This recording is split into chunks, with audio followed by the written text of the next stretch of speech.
magandang araw po sa inyong lahat. Gumawa po ako ng dalgona candy or honeycomb kung tawagin. Kung gusto niyo pong itry ang challenge na ito, kailangan din po matry niyo pong lutuin ito. Kaya samahan niyo po ako hanggang matapos ang video para malaman niyo po yung mga tips at techniques kung paano po ito gawin. Pero bago po yon, isa muna pong pakiusap. Kung kayo po ay bago dito sa aking channel, please pa-subscribe naman po. Paki-click po yung bell, yung all na po para lagi kayong updated and notified sa mga bagong video uploads ko. Paki-like and share na rin po ng mga video. At huwag niyo pong kalilimutang mag-iwan ng comments. Baka po meron kayong request or suggestion, nandyan po ang comment section. Ito na po yung mga gagamitin natin sa pagluluto ng dalgona candy. Gagamit po tayo ng granulated sugar at ng baking soda. Kailangan din po natin ng cookie cutter at ng cooking oil. Ibabrush po natin yung cooking oil dito sa ating cookie cutter or gusto nyo i-dip na lang. Kailangan din po natin ng pang-press. Ipe-press po natin yung ating dalgona candy pagkaluto po natin. At ang aking gagamiting kaldero din, dalawa po yung gagamitin kong paglulutuan, isang stainless at isang non-stick pan. Itatry ko po kung alin yung mas maganda. Gagamit po tayo ng chopstick sa paghalo ng ating lulutuin. Simulan na po natin. Yung apoy po natin, kailangan po mahina lang, wag pong masyadong malakas para po wag masunog agad. Pag naluluto-luto na po, sa gilid po yung unang natutunaw. Sa paligid po yung unang natutunaw, kaya dun po natin sisimulang haluin ng haluin. Hanggang sa maging ganito na po ang itsura ng ating niluluto na granulated sugar.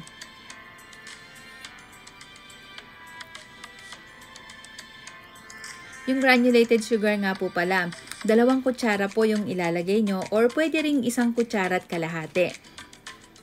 At yung baking soda, 2 kurot lang din po yung ilalagay. Huwag nyo naman pong lakihan ng kurot. Katamtaman lang din po.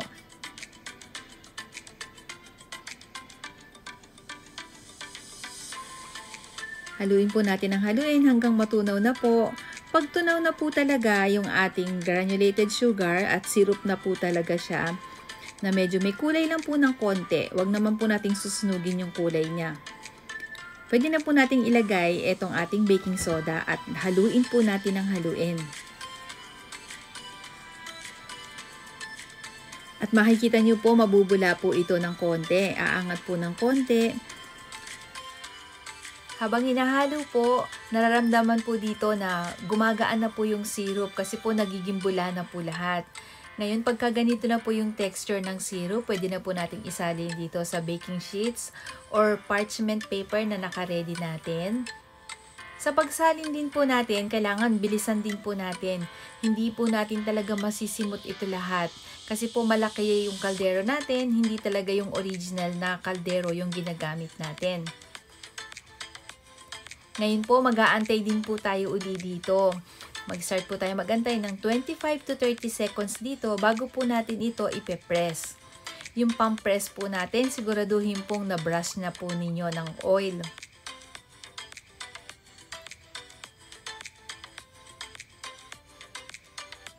Pagkatapos ng 25 seconds, po pwede na po natin itong i-press. Pag-press po natin, wag po muna natin aalisin agad. I-press po natin at mag-aantay din po ulit tayo dito ng 25 to 30 seconds para po maging matuyo na po yung ating syrup. Yung candy po para lumamig na po at hindi po kakapit dito sa ating pinampe-press. After po ng 25 seconds, aalisin na po natin yung pinampress natin. Pero dapat naka-ready na rin po yung inyong cookie cutter na meron din pong pahid ng oil. Alisin na po nating dahan-dahan at i-press po natin agad ang ating cookie cutter. Dahil maliliit lang po yung cookie cutter na ginamit ko, madami po akong pinrest dito. Para lang po matry ko yung texture ng ating candy.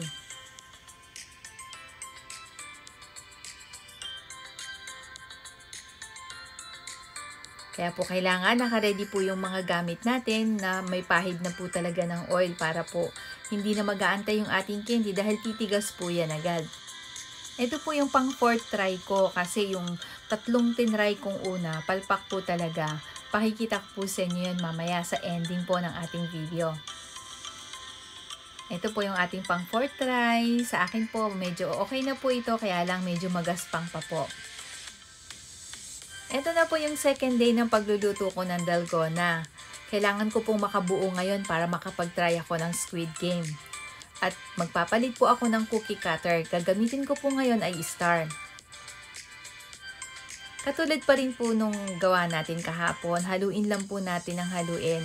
Ang importante din po dito ay yung hinahalo natin para po wag masunog yung ating syrup. Mahirap po magbigay ng oras dito at yung lakas po kasi ng apoy natin na ginagawa magkakaiba at yung lutuan na ginagamit din natin magkakaiba. Kaya ang kailangan nyo pong tignan dito yung texture po ng syrup. Hindi po natin kailangan itong pasunugin. Kasi pag nasunog na po ito, hindi na po masarap itong kainin. Kung hindi natin kakainin, okay lang, masunog siya. Pero kung kakainin natin, mas masarap po talaga na hindi na siya sinusunog. Ako po, light brown lang po talaga yung ginagawa ko. Light na light lang po siya. Yung syrup po, magkaroon lang po ng konting kulay, okay na po yon. Kung sakasakali nga po pala, wala kayong gamit, wala kayong cookie cutter, wala kayong pampress, wala kayong kalderong maliit, alam niyo po, mas magandang bumili na lang ng isang set kasi yung isang set kumpleto na, may pampress na siya, may kaldero na, meron ng cookie cutter na 4 yata kung 5 yung kasama sa isang set. Subukan niyo pong silipin sa online. Lalo na po kung maraming bata sa inyo, nako, sigurado po mag-i-enjoy ang mga kiddos. At pwede nyo rin pong gamitin ito sa mga parlor games. Ayan po, ganito lang po yung ginagawa kong luto ng syrup. Ngayon po, pag okay na po ito, pwede na po natin ilagay na dito yung ating baking soda. Paglagay ng baking soda po, kailangan po haluin po natin ito ng 15 to 20 seconds lang po. Huwag po nating sasobrahan doon. 15 to 20 seconds lang haluin po natin ng haluin. At pag nagiging foamy na at creamy na siya, pwede na po natin isalin. Kaya mabilis po yung halong gagawin natin.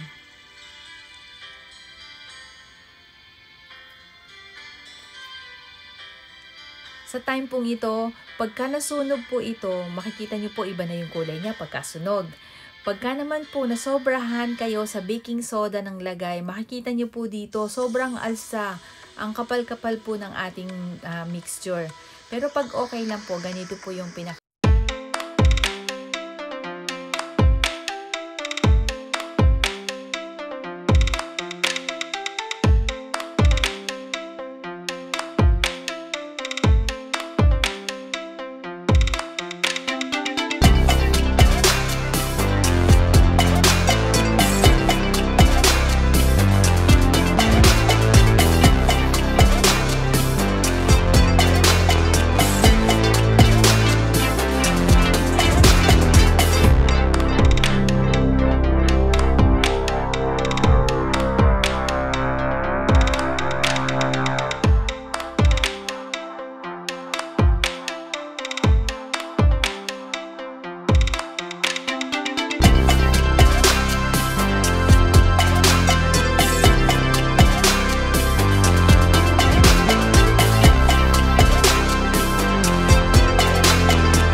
Bigla po siyang nagka-crack kahit hindi nyo po hinahawakan, nagka-crack po talaga siya. Try po ulit.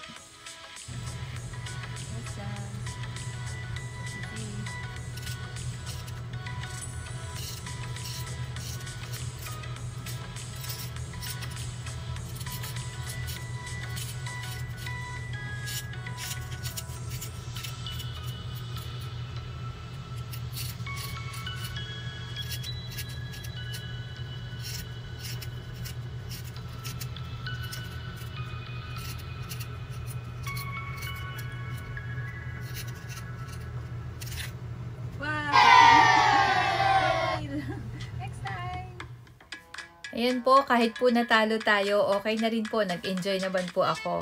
Ito po yung ating mga fail. Yung fail na aking mga collection. Ayan po, nakita nyo po, gusto ko tinry ko nang alisin, nakadikit pa po, ayan. Kaya pag maaga pang alisin, ganyan po ang mangyayari. Talagang wrap na wrap po siya. Ito naman po, hinabahan ko na ng konti yung oras niya, akala ko pwede na. Yun pala, meron pa rin po palang nakadikit. May sumabit pa rin po pala, pero ginamit ko na rin po ito para po trial lang din ng aking pag-squid game. Yan. Ito po yung sunog. Ganito po ang magiging itsura ng ating sunog. Na-over po yung init. Ito rin po, na-over din po ng konti na lang. Hindi katulad nung first try natin. Ito po medyo okay na. Kaya lang may sunog pa rin po siya ng konti. Medyo mahaba pa ng konti yung oras. Kaya adjust pa po ng oras uli. Ayan po sila, yung mga tatlo. Mga tatlo na naluto ko na fail po silang lahat. Ito po yung pang-apat na try ko na talaga naman pong yung pag-press po natin, hindi na po talaga siya dumikit doon sa ating candy at yung oras talagang sinunod natin kaya maganda na po yung itsura nito. After the game, ayan, syempre after the game, meron na po tayong candy makakain. Kaya matutuwa po ang mga bata. Sige po, sana po nagustuhan nyo ang aking share sa inyo. At sana rin po matry nyo pong gawin dahil sa pagkatapos ng lahat, makikita nyo po yung tuwa ng mga bata after the game na talagang napasaya nyo yung mga bata. Maraming salamat po sa inyong panonood. Sa next video ko po, abangan nyo po ang Halloween version ng ating Dalgona. Paalam na po!